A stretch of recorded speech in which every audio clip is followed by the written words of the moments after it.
Okay, start with next topic, and our today's topic is HCl, है ना। HCl की बात करते हैं। HCl आप लोगों का हाइड्रोक्लोरिक एसिड है। सबसे पहले फर्स्ट नंबर पे आप लोगों को ये बताना पड़ेगा लेबोरेटरी मेथड क्या है। तो लेबोरेटरी मेथड में आप लोग नमक के ऊपर H2SO4 डाल दो। बड़ा सिंपल सा क्वेश्चन है, NaCl प्लस H2SO4। रिएक्शंस के लॉजिक मैंने मेरे बच्चों को बताए हुए हैं ना, एक का प्लस और एक का माइनस, और इसके अलावा कुछ है भी नहीं खास। हाँ बताओ शाबाश, क्या क्या बन जाएगा। एसिड क्या देगा आप लोगों को, एसिड देगा। हाँ, इधर से H और इधर से Cl, तो एक तो बन गया NaHSO4 और एक बन गया HCl, है ना। लेकिन अगर आप देखोगे तो अभी एक हाइड्रोजन और पड़ा हुआ है, तो बताओ शाबाश, क्या ये नेक्स्ट स्टेप में रिएक्शन जाएगी। तो जवाब है यस, NaHSO4। अब इधर से HCl बन जाएगा और साथ में बनेगा Na2SO4।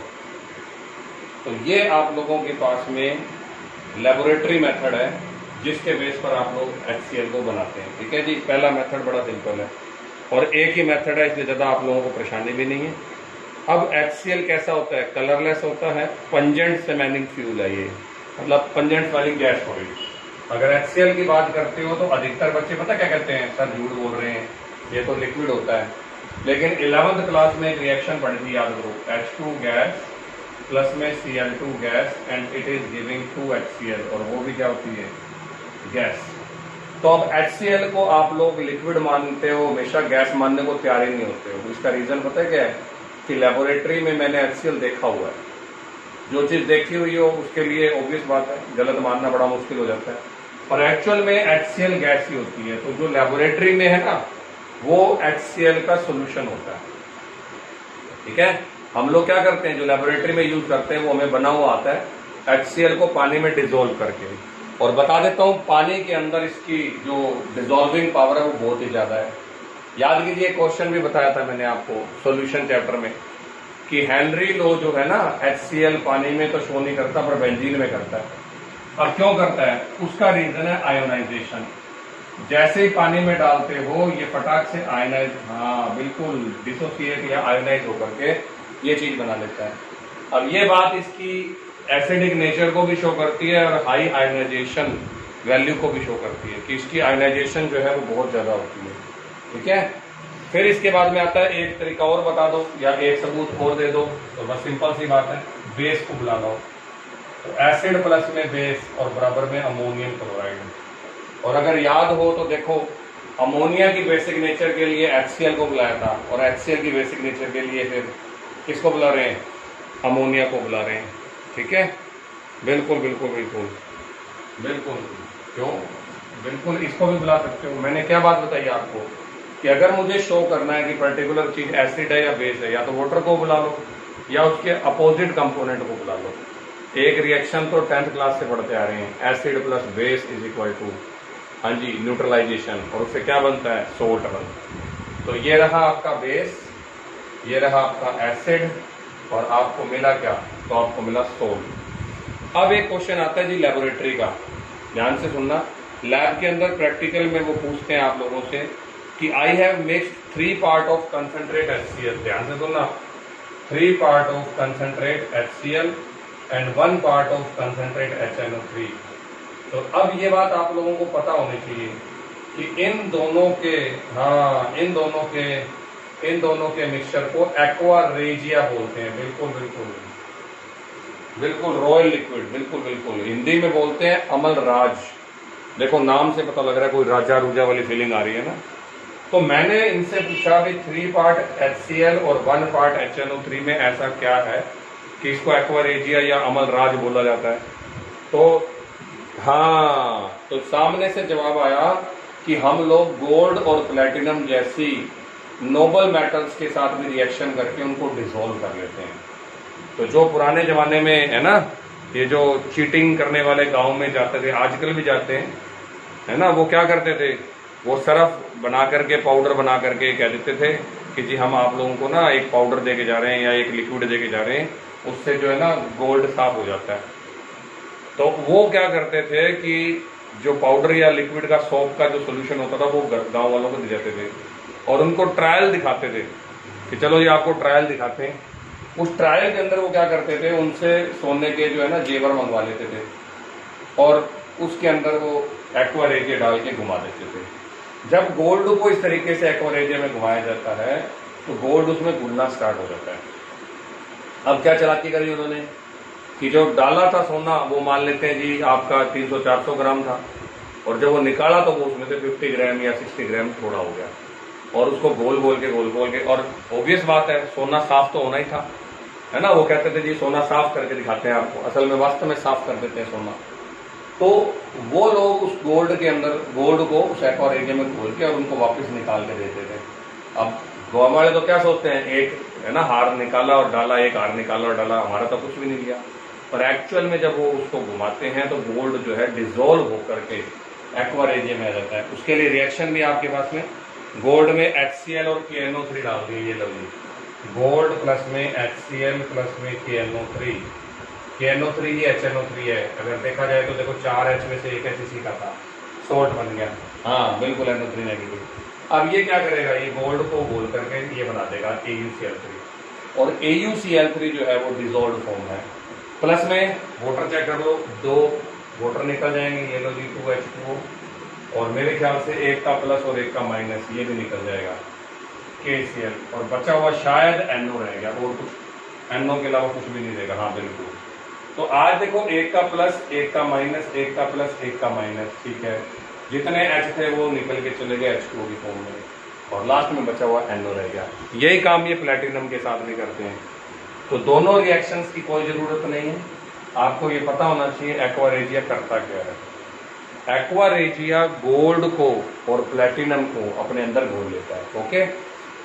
फिर बारी आती है जी नेक्स्ट नंबर पे, HCl डिकम्पोज कर देता है साल्ट्स ऑफ वीकर एसिड्स को। जो वीक एसिड के सोल्ट हैं, जैसे कार्बोनिक एसिड के, सोडियम कार्बोनिक, उनको तोड़ सकता है। और वो ऑब्वियस बात है क्योंकि इसकी रिएक्टिविटी ज्यादा भी है और ये उनसे ज्यादा रिएक्टिव है। तो सोडियम कार्बोनेट में ला करके HCl डाल दो, ये लो जी 2 HCl। मेरी जरूरत नहीं है इस रिएक्शन को करवाने में, क्योंकि अब इतने लॉजिक दे चुका हूं कि मेरे बच्चे बता दें। एक का प्लस, हाँ बिल्कुल बिल्कुल, एक तो बन गया NaCl, वेरी गुड। H कितने हैं, 2, तो अब इतनी बातें मैं पढ़ाता आ रहा हूँ, और साथ में बनेगा CO2। तो किसी को नहीं पता हो तो मैं बता देता हूँ, ये आपका वीकर एसिड का सोल्ट है। और कौन सा एसिड है यहाँ पे, H2CO3। और चाहिए तो सोडियम हाइड्रोजन कार्बोनेट ले जाना, और चाहिए तो Na2SO3 ले जाना। Na2SO3 के साथ सेम फीलिंग आएगी। मेरे को मजा आता है इन रिएक्शनों को करवाने में, क्योंकि इनमें लॉजिक लग रहे हैं, रट्टा नहीं मारना पड़ रहा है ना। तो अगर अब आप लोग इसको देखते हो तो Na2SO3 प्लस 2 HCl, फिर से क्या हो जाएगा, बोलिए शाबाश। इधर से हाँ फिर से NaCl बन जाएगा, एक इसमें वाटर बन जाएगा, और एक इसमें CO2 की बजाय SO2 बन जाएगी। तो इतनी रिएक्शंस हैं। हाँ जी बोलो बेटा, बोलो। हाँ बोल बेटा। मैं बिल्कुल होते हैं मेटल के सोल्ट बेसिक, तो उससे क्या फर्क पड़ गया, तभी तो सोल्ट बन गया ना। देखिए बेसिक, यार क्या हो गया तेरे को, मैंने सोडियम कार्बोनेट को वीक एसिड का बताया। मैंने कहा है, तूने लाइन गलत सुन ली। मैंने कहा है कि सोल्ट ऑफ वीकर एसिड्स, जिनके अंदर एसिड वाला पार्ट वीक हो, तो ये वीकर एसिड का सोल्ट है, ना कि ये वीक एसिड है। तूने अपने आप ही इस बात को समझ लिया। Na2CO3 जो है वो बेसिक सोल्ट है, लेकिन इसका बेस एसिड जो है ना वो वीक है, इसलिए तो ये बेसिक है, बताने की जरूरत नहीं। तो H2CO3 से बना हुआ है, ये देख ध्यान से, इसको तोड़ेगा तो ये किस से मिलकर बना हुआ है, एक NaOH से और एक H2CO3 से। और जरूर पता होगा H2CO3 is a weaker acid. तो वीकर एसिड के जो सोल्ट होते हैं उनके अंदर ये रिएक्शन हो जाती है। और देखो बना भी इसने सोल्ट बनाया, और सोल्ट क्यों बनाया, क्योंकि ये बेसिक सोल्ट है। बेसिक सोल्ट प्लस एसिड बराबर सोल्ट, ये देखो आंसर आ गया आपके सामने। अब HCl के 3 बातें याद रखनी पड़ेंगी। एक तो ये है कि अमोनियम क्लोराइड और ग्लूकोज बनाने के काम आता है, ठीक है जी, क्लोरीन बनाने के काम आता है। और उसके बाद में ये मेडिसिन, बिल्कुल लेबोरेटरी रीजेंट है, लैब के अंदर काम आता है। एक ये वाला भी बड़ा अच्छा यूज है, कि कल को मुझे याद ना रहे अमोनिया का यूज क्या था, तो it is a laboratory reagent, है ना। तो आप लोग ये भी लिख सकते हो कि लेबोरेटरी रीजेंट है। तो लेबोरेटरी रीजेंट का क्लियर कट मीनिंग कि लैब के अंदर हम इसको यूज करते हैं, ओके। और HCl के लिए भी यूज हो सकता है। ज्यादातर जो दवाइयां होती हैं उन दवाइयों के अंदर भी आप लोगों का जो NaOH है वह सॉरी HCl है वो यूज होता है। और एक आपके हड्डियों में से ग्लू निकलता है, जब हड्डी टूट जाती है ना तो हड्डी में से ग्लू निकलता है जो बोन को वापस फिक्स करने में हेल्प करता है। तो कई बार वो ग्लू जब नहीं निकलता है तो HCl की हेल्प से उसको भी निकाला जाता है। तो लिखा हुआ है it is used in extracting glue from bones. अब वो प्रोसीजर होता होगा कोई, मेरे को भी ध्यान में नहीं है। तो ये आपके पास हो गए जी ऑक्सी एसिड्स, ठीक है। तो this is HCl, sorry not oxy acid, HCl। There are 4 oxy acids of halogen, okay. Oxy acids पहले भी आप लोग मिल चुके हो, जैसे अपने सल्फर के किए थे। अब सल्फर के जो ऑक्सी एसिड्स थे वो आपको मैंने टोटल मिला के 7 पढ़ाए थे ना, सल्फ्यूरिक भी उसमें से एक था।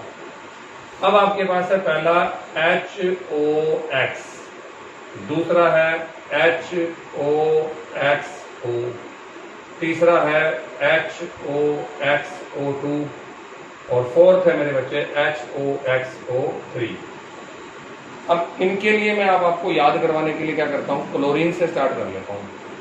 क्लोरीन अगर X की जगह हाइड्रोजन की जगह क्लोरीन रख लेते हैं तो उससे आपको याद हो जाएगा HOCl, HOClO, HOClO2 and HOClO3। और इकट्ठा पढ़ना चाहते हो तो साफ दिख रहा है, ये तो HOCl है ही है, ये आपका HClO2, ये आपका HClO3 और ये आपका HClO4, बस दैट्स ऑल। पर अगर आप ऐसे पढ़ते हो तो स्ट्रक्चर को लर्न नहीं करना पड़ेगा या स्ट्रक्चर के लिए रट्टा नहीं मारना पड़ेगा, अगर जैसे मैंने आपको पढ़वाया है इस तरीके से अगर आप पढ़ते हो तो। अब नाम सुनिए पहले वाले का, हाइपोहेलस एसिड। अब क्योंकि मैं क्लोरीन की बात कर रहा हूं तो फर्स्ट नंबर पे हो जाएगा हाइपोक्लोरस एसिड, ठीक है। तो फर्स्ट वन इज हाइपोक्लोरस, दूसरे वाले का नाम है क्लोरस, ओके। हाइपोक्लोरस एसिड, दूसरे वाला chlorous acid. The third one is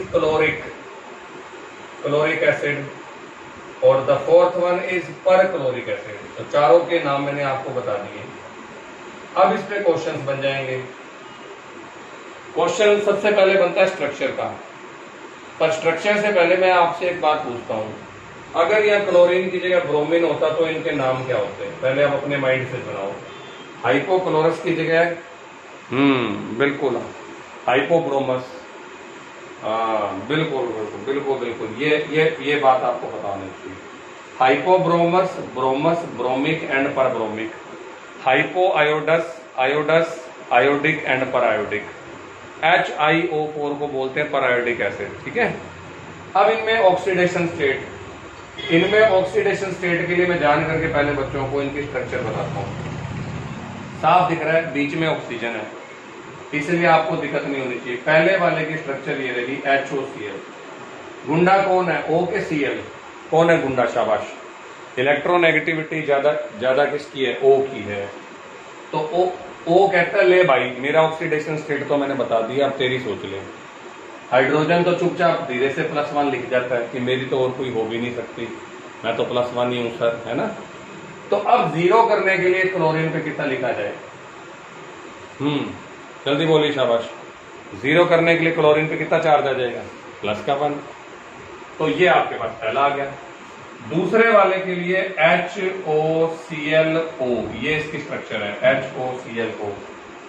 फिर से देखो ऑक्सीजन कह देता है मेरे ऊपर -2 है, ये कह देता है मेरे ऊपर +1 है, ये कह देता है -2 है। अब आप बता दो दूसरे वाले पे क्लोरीन के ऊपर चार्ज कितना है। Very good. माइनस का अगर 4 है, हाँ जी, तो प्लस का अगर 1 है तो मॉलिक्यूल हमेशा न्यूट्रल होता है। न्यूट्रल के लिए मुझे 0 करना पड़ेगा, ठीक है। ये उन बच्चों के लिए जो नए बच्चे हैं।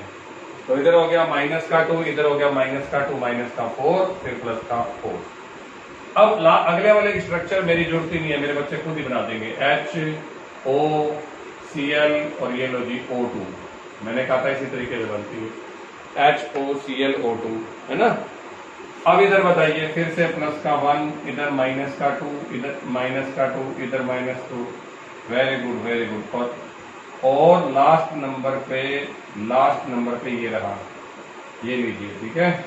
इधर भी माइनस का 2, इधर भी माइनस का 2, इधर भी माइनस का 2, और ये लो जी, इसका मतलब प्लस का 7। तो हाइपोक्लोरस में क्लोरीन पे +1 है, इधर प्लस का 3 है, इधर प्लस का 5 है, और इधर प्लस का 7 है। तो ये तो सारी की सारी आपके पास स्ट्रक्चर्स बन गई जो मैंने बनवाई, है ना। और कोई रट्टा नहीं लगवाया, ये तो दिख भी रही है। ब्रोमीन है तो बीच में ब्रोमीन को लगा दो, और क्लोरीन है तो क्लोरीन को लगा दो। अब इसमें 2-3 क्वेश्चंस बनेंगे। क्या चीज है? आइसोमेरिज्म किसमें जल्दी बोल शाबाश।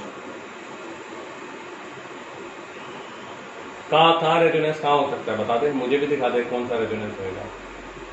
तुझे मैडम ने सिखाया तो मुझे भी थोड़ा बता, कहाँ सिखाया, बता शाबाश। कौन सा रेजोनेंस बताया, बता शाबाश। कैसे होगा रेजोनेंस, कैसे होगा ये बता तो दे। रेजोनेंस में लोन पेयर शिफ्ट हो जाते हैं। अब लोन पेयर शिफ्ट किसको करूं, हाइड्रोजन ले नहीं सकता, क्लोरीन की शिफ्टिंग कैसे करूं बता दे। हाँ, इधर कर सकता है कि इधर कर दे और इधर कर दे, ये भले हो जाए, ठीक है। एक के ऊपर प्लस और एक के ऊपर माइनस। पर अब असली जो क्वेश्चन बनता है वो पहला ये बनता है कि जैसे HOCl के 4 बन गए, पहला क्वेश्चन ये बनता है फ्लोरीन का सिर्फ एक ही ऑक्सो एसिड बनता है और वो है HOF बस। कई किताबें कहती हैं यहाँ ऑक्सीजन पे प्लस का 1 है, इधर आपका प्लस का 0, और फ्लोरीन पे प्लस का 1 है, ठीक है जी, और ये 0 है आपका माइनस का 1। और कई किताबें कहती है फ्लोरीन भी प्लस है और ऑक्सीजन पे -2 है, ठीक है जी। मुझे ज्यादा कॉम्पिटिटिव के हिसाब से लगता है कि फ्लोरीन के ऊपर चार्ज है -1 और ऑक्सीजन न्यूट्रल फॉर्म के अंदर दोनों साइड कोवलेंट बॉन्ड बना के बैठा होता है, ठीक है। अब सेकेंडली फ्लोरीन के सारे ऑक्सो एसिड क्यों नहीं बने, ये क्वेश्चन आएगा आप लोगों को। और बिल्कुल और दूसरा उसके पास d ऑर्बिटल्स नहीं होते। हाँ बिल्कुल, एक तो इसकी हाई इलेक्ट्रोनेगेटिविटी है और दूसरे नंबर पे इसके पास d ऑर्बिटल्स एब्सेंट है। इसी वजह से आप लोगों का जो फ्लोरीन है वो सिर्फ एक ही ऑक्सो एसिड बनाता है और वो है HOF, ठीक है। फिर क्वेश्चन आएगा आपके पास में नेक्स्ट नंबर पे कि इन सब में सबसे तगड़ा एसिड कौन, तो उसका लॉजिक आपको मिला हुआ है। 1 दिन का भूखा, 3 दिन का भूखा, 5 दिन का भूखा और 7 दिन का भूखा। तो अब क्वेश्चन ये है कि खून कौन करेगा, 1 दिन का भूखा कि 7 दिन का भूखा। जल्दी बोलो। बिल्कुल बताने की जरूरत नहीं है ना। अब 1 दिन मम्मी पापा ने रोटी नहीं दी, कोई बात नहीं। 3 दिन नहीं दी, है ना, मुश्किल हो रही है। 5 दिन में पता लग जाएगा ये मेरे मम्मी पापा नहीं है ना। और 7वें दिन तो पक्का पता लग जाएगा, डेफिनेटली मुझे कहीं से उठा के लाए हैं, ये कर रहा हूँ। तो 7 दिन का मतलब अब मैं चोरी भी करूंगा, मैं गुंडागर्दी भी करूंगा और मैं कूट-पीट भी करूंगा। तो आज हाइड्रोजन जल्दी से किसके अंदर से निकलेगा, तो जवाब है सबसे +7 बनने में से। हाँ, क्योंकि क्लोरीन एक तो इलेक्ट्रोनेगेटिव है, ऊपर से उसके +7 आ गया, तो इसका मतलब सबसे ज्यादा डेफिशिएंसी ऑफ इलेक्ट्रॉन। तो कल को अगर ऑर्डर लगाना पड़ जाए तो हर बार ये ही ऑर्डर लगेगा एसिडिक का, और बताने की जरूरत नहीं है, अगर ब्रोमीन होगा तो भी और आयोडीन होगा तो भी, ठीक है, यही ऑर्डर रहेगा। This is the acidic strength. लेकिन अगर अब मैं स्ट्रेंथ के बारे में पूछ रहा हूं तो एक क्वेश्चन और बनता है कि अगर मैं पूछ लूं HClO4, HbRO4 और HiO4, अब इनमें सबसे तगड़ा कौन है, तो इनमें से सबसे तगड़ा वो है जो 7 को नहीं रख पाएगा, और जवाब है ये वाला। बिल्कुल, मुझे पता था तुम आई वाला बोलोगे। इस बार पता है क्या गड़बड़ हो गई, इस बार गड़बड़ हो गई कि मेरा OH बॉन्ड टूट रहा है ठीक है ना।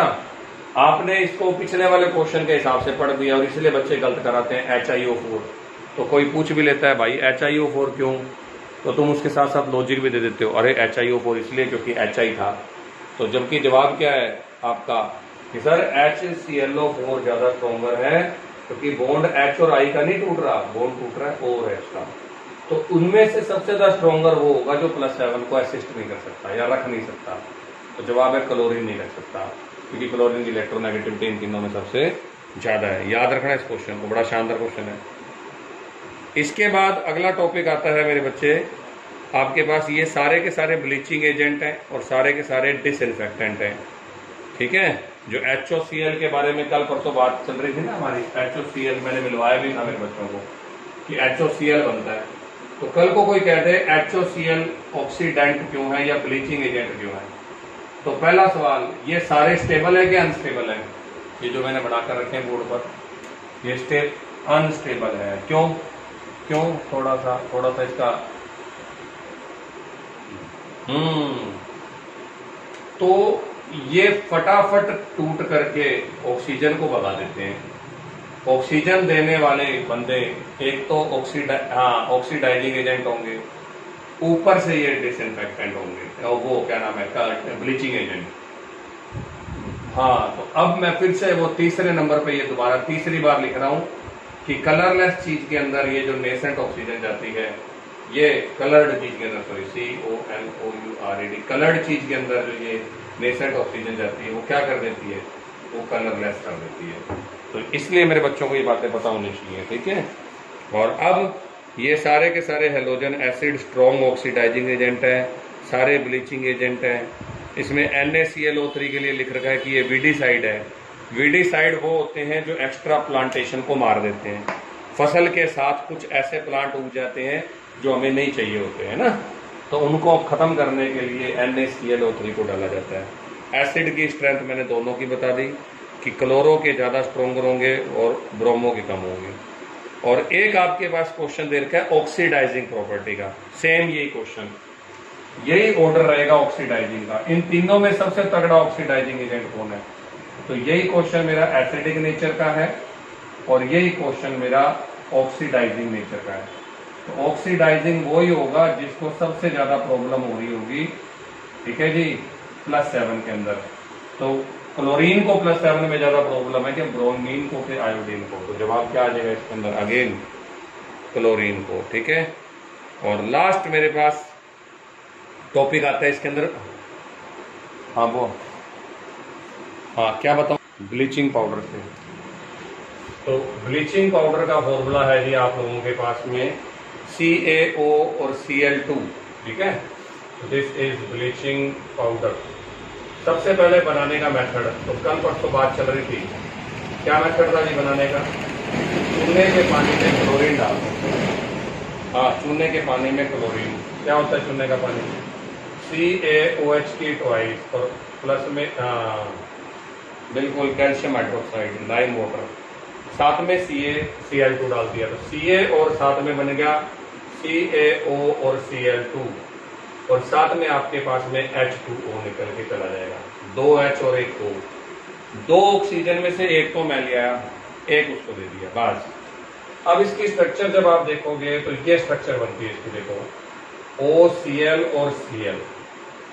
अब ये वाला क्लोरीन पॉजिटिव वन है और ये वाला नेगेटिव वन, और तुम्हें कैसे पता लगा वो तुम बताते जाओ, शाबाश। बिल्कुल, वो गुंडे के साथ जुड़ा हुआ है तो वो पॉजिटिव, बिल्कुल बिल्कुल, शाबाश शाबाश शाबाश। नेगेटिव के साथ जुड़ा हुआ पॉजिटिव और पॉजिटिव के साथ जुड़ा हुआ नेगेटिव, इसके लिए करवा रहा था। Bleaching powder light yellow colour का होता है, ठीक है, और ये फुल अमाउंट में एक्सेस लेके बैठा हुआ है क्लोरीन की, मतलब उठा के देखोगे तो स्मेल आएगी क्लोरीन की, ठीक है। जैसे ही पानी में डालते हो तो ये पानी को साफ करता है। पानी को इसलिए साफ करता है क्योंकि ये पानी में क्लोरीन छोड़ देता है। तो मेन तो इसकी रिएक्शन पानी के साथ ही जो मेरे को पढ़ानी है, ठीक है। जैसे ही आपने इसको पानी के अंदर डाला तो इसका ब्लीचिंग एक्शन इस तरीके से हो जाएगा, ये लीजिए CaOCl2 प्लस में आ गया HO और H, ये दिख रहा है आपको रिएक्शन सेंटर पे। एसिड की प्रेजेंस कर लेते हैं चलो, क्योंकि एसिड की प्रेजेंस होती है वहां पे। H2SO4, तो एक का प्लस और एक का माइनस, इसके मॉलिक्यूल लिया है 2। तो Ca के साथ एक तो बन जाता है कैल्शियम सल्फेट, एक बन जाता है calcium chloride, CaCl2 and Ca, और उसके बाद में SO4। बचा हुआ आपके पास क्या रह गया? बचा हुआ रह गया आपके पास में क्लोरीन, 4 क्लोरीन रह गए और साथ में हाइड्रोजन, तो 2 बन जाते हैं। हाँ, HCl2, वेरी गुड, 2HCl2 वो भी रह गया मेरे बेटे, देखो ध्यान से। SO4 पूरा चला गया और एक ऑक्सीजन रह गया।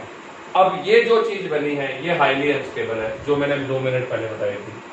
ये HClO टूट के फटाक से एक तो HCl देता है और एक साथ में ऑक्सीजन देता है। ये ऑक्सीजन नेसेंट ऑक्सीजन होती है, जो आप लोगों की कलर्ड चीजों के साथ जुड़ करके उसको कलरलेस करती है। तो कल को आज मेरे से कोई पूछ लेता है ना कि सर ये ब्लीचिंग एजेंट के साथ साथ वाटर को साफ करने में कैसे काम आता है, तो आपको इतनी सी बात लिखनी है, क्योंकि इसके अंदर एक्सेस ऑफ क्लोरीन है। जैसे इसको पानी में डालोगे तो ये क्लोरीन फ्री कर देगा, और क्लोरीन के फ्री करते ही ये आप लोगों का वाटर को स्टरलाइज कर देगा। अब ये जो बंदे ओ देते हैं उनके लिए एक बात और मशहूर होती है, क्या? ये लोग ऑक्सीडाइजिंग एजेंट भी हैं। तो प्रूव, बिल्कुल, अगर प्रूव करना पड़ जाए तो Na3ASO3 सोडियम आर्सेनाइट में ला करके और फटाक से आप लोग ये डाल दीजिए CaOCl2। ये लो जी, CaOCl2 क्या बनेगा बताओ? अब आपके बनेगा Na3ASO4, सोडियम आर्सेनाइट से सोडियम आर्सेनेट बन गया और खुद को इसने चेंज कर लिया CaCl2 के अंदर। तो ब्लीचिंग पाउडर के 3 यूज हैं, एक तो ब्लीच करने में, एक ऑक्सीडाइजिंग एजेंट की फॉर्म में, और तीसरा पानी को साफ करने में, स्टरलाइजिंग वाटर। तो 3 यूजेस जरूर याद रखना। और आजकल तो पानी में क्लोरीन को रिलीज कर देता है ये, क्योंकि इसमें क्लोरीन का एक्सेस होता है, इसलिए ये पानी में क्लोरीन को छोड़ करके और पानी को साफ करने का प्रोसेस करता है। ठीक है। और लास्ट आज का और इस टॉपिक का है जी आपके पास इंटर हेलोजन कंपाउंड। सिर्फ 2 मिनट का टॉपिक। इंटर हेलोजन कंपाउंड में सिर्फ 2 क्वेश्चन पूछेंगे। एक तो ये रिएक्टिव क्यों है, बस पहला क्वेश्चन, और दूसरा इनकी शेप और हाइब्रिडाइजेशन। ठीक है यार,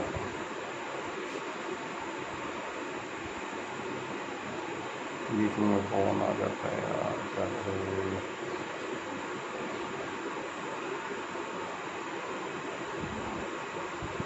फोन आके ना सारी गड़बड़ कर जाता है। तो फोन आ गया बीच में यार, रुकेगा अब 2 मिनट, अब आन दे स्क्रीन को वापिस।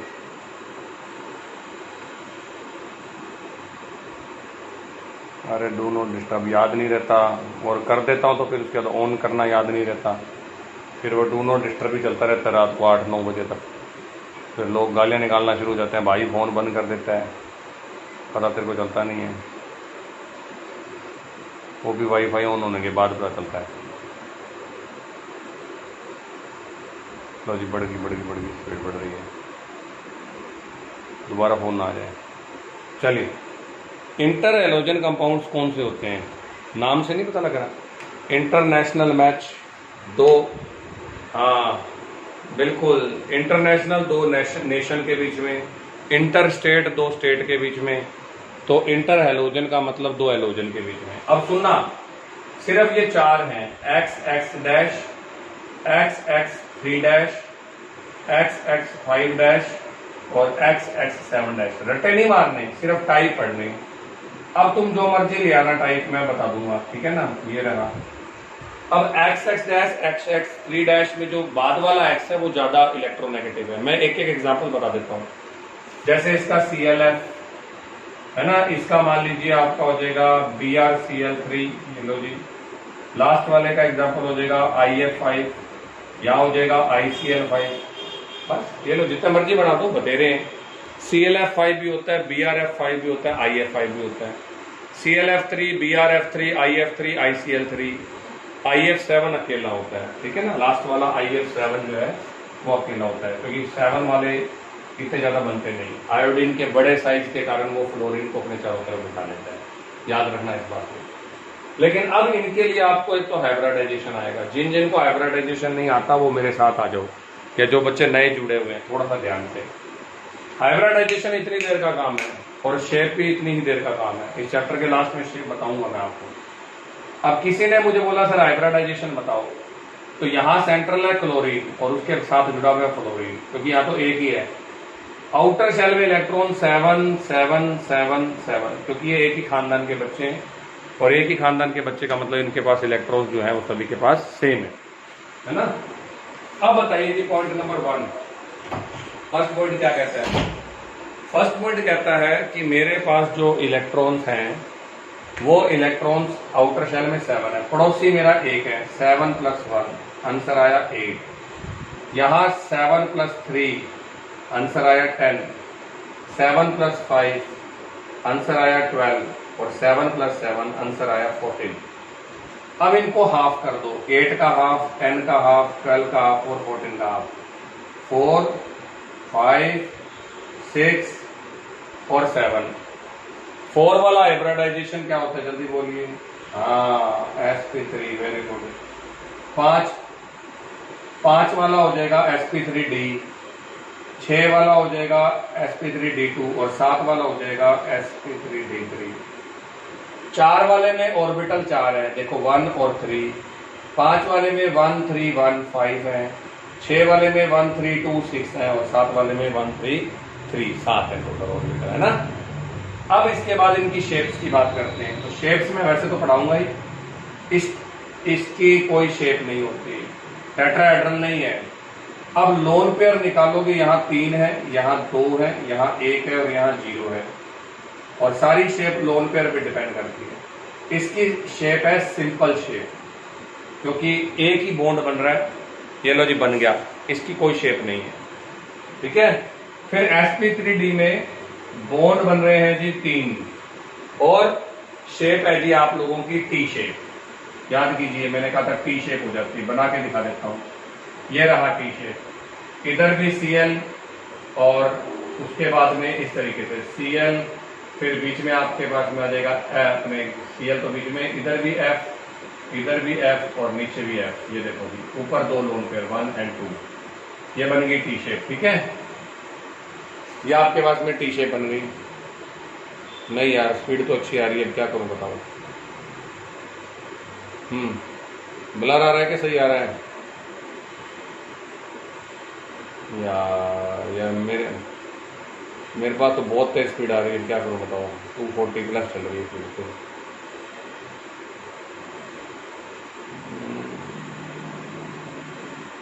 अब चल कोई बात नहीं, 2 मिनट के लिए पढ़ लो, वीडियो तो बनी रही है तुम्हारे लिए। ClF3 की बात करते हो तो ये टी शेप है। sp3d2 के अंदर अब आपके पास एक लोन पेयर है, 5 बॉन्ड बनेंगे, देखो ICl5, तो इसकी शेप हो जाती है आपके पास में अपने क्या नाम है स्क्वायर पिरामिडल। 5 बॉन्ड है ना, तो 6 बॉन्ड में से ऑक्टाहेड्रल में से एक कम कर दो। अब 6 बॉन्ड वाली शेप याद है? बिल्कुल बिल्कुल, ये देखो इधर ध्यान से, 6 वाली ये स्ट्रक्चर थी, बीच में आ गया मान लीजिए आपके पास में I के बाद में ये रहा Cl, 1 Cl 2 Cl 3 Cl 4 Cl और 5 Cl, है ना, और एक ही आपका स्क्वायर पिरामिडल। और 7 वाली शेप जिसमें एक भी लोन पेयर ना हो वो होती है पेंटागोनल बायपिरामिडल, जिसके अंदर आपको बताया था। और ये शेप मैंने सारी करानी है चैप्टर के खत्म होने पर, यानी कि कल।